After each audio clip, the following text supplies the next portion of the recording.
So an important development is the establishment of INSA-COG, which is a consortium of 10 government labs across the country to do genome sequencing of the SARS virus as well as any variant of that virus. These labs belong to ICMR, DBT, CSIR, and Ministry of Health and Family Welfare. Prior to the news of the UK variant came in our country we had done roughly 5,000 such genome sequences across these labs. Now we will be significantly increasing that number and would be working in a coordinated manner in the shape of a consortium. Next slide. First, an assurance. Vaccines जो हैं pipeline पे हमारे देश में और बाहर भी, ये इन वेरिएंट्स जो यूके में हैं और साउथ अफ्रीका में भी आए हैं, इनके अगेंस्ट काम करेगी। तो एक इम्पॉर्टेंट अश्योरेंस है कि इस स्टेट पे वैक्सीन्स के बारे में फिक्र करने की अभी ज़रूरत नहीं है।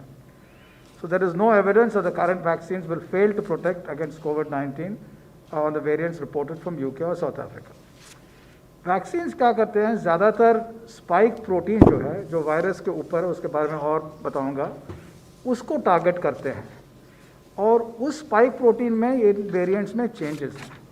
तो इसको लेके लोग कहते हैं कि कुछ कंसर्न्स हैं कि क्या वैक्सीन्स इसके अगेंस्ट काम करेगी। लेकिन वैक्सीन्स क्या करते हैं, हमारे इम्यून सिस्टम को एक बड़े वाइड रेंज प्रोटेक्टिव एंटीबॉडीज़ तैयार करते हैं।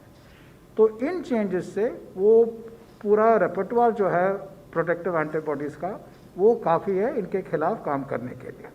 सो the changes in the variants are not sufficient to make the vaccine ineffective. So this is the positive reassurance. पहले ये देखते हैं हम साइंटिस्ट क्या कर रहे हैं।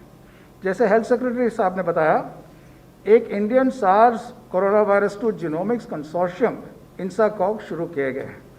इसमें Indian Council for Medical Research, Department of Biotechnology, CSIR वगैरह एक साथ मिलके काम कर रहे हैं ताकि जहाँ भी प्रेवलेंस ज़्यादा हो, जैसे सेक्रेटरी ने बताया कौन से स्टेट्स में ज़्यादा प्रेवलेंस है।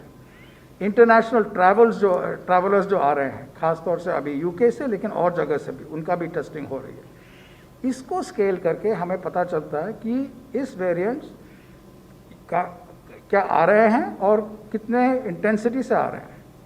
ये भी ध्यान में रखना चाहिए, given the widespread prevalence of the virus all over the world, that these kinds of variants which have arisen can also arise elsewhere. So we are also not only sequencing our population who have been tested positive by choosing representative samples, but we will also test these samples in the laboratory to see whether infectivity is increased and do field studies to see whether transmission of any specific variants are increased.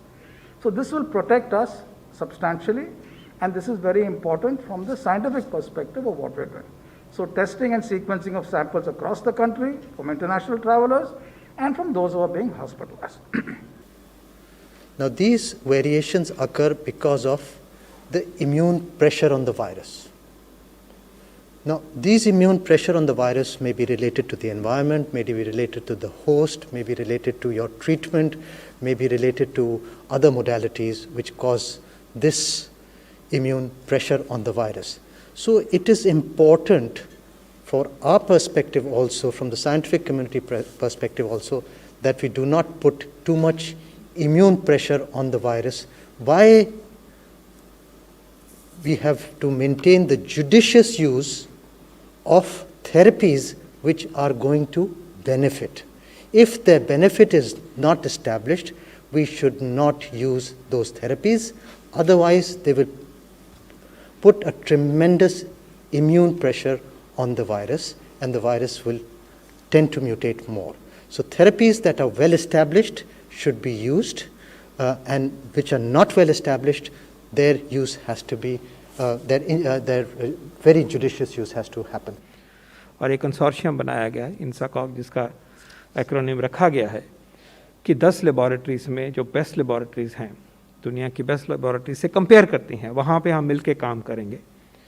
जहाँ के वो जहाँ located हैं वहाँ के area को करेंगे cover और दूर के एरियाज़ को भी बांट लिया गया है, ताकि कहीं से भी जब जीन सीक्वेंसिंग करनी है तो वो पहुंचाई जा सके तेज़ी से और रिपोर्टिंग हो। और इसके SOP को स्टैंडर्डाइज कर दिया गया। और ये कहा गया है कि जो ट्रैवलर्स आए हैं अभी वाले पुराने वाले वो तो करेंगे ही कहीं, पर डॉक्टर विजय राघवन सर ने कहा अभी कि जो आगे भी जो भी पॉजिटिव आएंगे, शुरुआत में हम कम से कम 5%, 1 out of 20 of those specimens will be tested for UK variant. तो ये सैम्पलिंग से नज़र रहेगी। और एक्चुअली मुझे कहना चाहिए कि सिर्फ UK वेरिएंट ही नहीं, कोई और भी वेरिएंट जो दिखाई दे, क्योंकि ये भी कोई रूल आउट नहीं करता कि ऐसी कोई नई म्यूटेशन जो ज़्यादा नुकसानदायक हो और या भले वाली भी हो, कहीं भी हो सकती है, हमारे देश में भी हो सकती है। तो जैसे पहले हम वॉच कर रहे थे कि ये म्यूटेशंस हैं, ड्रिफ्ट हो रहा है, बदल रहा है स्वभाव इसका, उसको देख रहे थे, अब उसमें तेज़ गति लाई गई है with a special focus on the UK1 variant. तो एक साइंस की रिस्पॉन्स है। इसके अलावा ICMR ने फैसला किया है कि जिन पेशेंट्स में ये देखा जाएगा उसमें डिजीज़ की फॉर्म में कोई कमी है, कम सीरियस है, ज़्यादा सीरियस है, ये एस्पेक्ट देखा जाएगा। अभी तक हमें जहाँ तक लगता है कि सीरियसनेस अफेक्ट नहीं होती, सिर्फ फैलती है तेज़ी से। लेकिन ये भी लीजिए कि बहुत कुछ फैल गया तो ICUs भरेंगे तो नुकसान होगा, तो उसमें कोई अच्छी बात ये नहीं है कि हम सो सकते हैं, आराम कर सकते हैं। तो हम अपने तरीके से भी इसके क्लिनिकल कोरिलेट्स को देखेंगे। हम अपने लेबॉरेटरीज़ में बियॉन्ड जीन सीक्वेंसिंग भी उसके स्वभाव को जानने के लिए, उसकी इम्यूनोलॉजी को समझने के लिए जो और भी साइंटिफिक स्टेप्स होंगे वो बहुत ही कॉम्प्रिहेंसिव तरीके से किए जाएंगे। और हमारे पास कैपेसिटी है इसको करने की। बहुत सारे देशों में ये कैपेसिटी दूर दूर तक नहीं होती, तो हमें गर्व है हमारी टेस्टिंग उसी लेवल पे चलेगी। उसकी रिपोर्टिंग, ट्रैकिंग, ट्रेसिंग, ये सब उसी तेज़ गति से टेस्ट ट्रेस ट्रैक की जो हमारी पद्धति रही है उसमें कोई भी ढिलाई नहीं होगी। जहाँ क्लस्टर होगा अब भी वहाँ कंटेनमेंट जोन बनेंगे, वहाँ हाउस टू हाउस सर्च होगी, जो भी पॉजिटिव केस होगा वो आइसोलेट होगा, उसके जो कॉन्टैक्ट्स होंगे वो क्वारंटाइन होंगे, अलग होंगे। तो चेन्स ऑफ ट्रांसमिशन को हमने दबाना है और आज कम नंबर है, हम ज़्यादा अच्छी तरह से दबा सकते हैं। इसमें कोई भी कमी की कोई गुंजाइश नहीं है और ये इंस्ट्रक्शंस सब जगह पहुंचाई गई हैं, इसको हमें याद करना है।